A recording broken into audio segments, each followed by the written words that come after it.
We're committed to helping you rebound from this pandemic by bringing you stories of how local businesses are overcoming the challenges. And many of the local tourist attractions in El Paso County, they've been closed since the start of the pandemic. And our Andy KOEN, he's live tonight. He says they're asking the governor for a variance to start up again. Andy.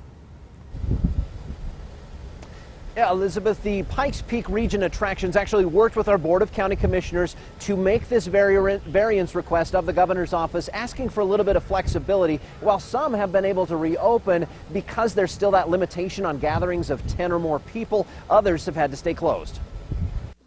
The Cave of the Winds officially reopened today for the first time since the pandemic began. The business has been hit pretty hard. I mean, we lost spring break.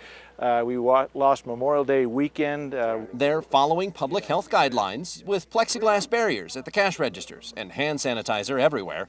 Guests can visit most of the attractions, including the thrill rides, but the namesake cave tours are still off limits. Everything is open, just waiting for the green light from the governor for cave tours because there's some distancing issues. Technically we comply, but we're just waiting to make sure that it's okay with the governor.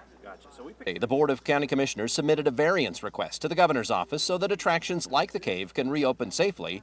We've seen very low numbers and we've kept them low in the last several months. And so that's why I do feel comfortable moving forward with these reopenings that can be done timely and done safely. Tourism is a big business in our community, generating around $2 billion a year in economic activity. Many of the attractions are small family-owned businesses. I hate to say that they're starting to get desperate, but that really is the truth. It's scary. It's scary. People are, the few folks that are open, are somewhere between 35 to 50% of what their business was this time last year.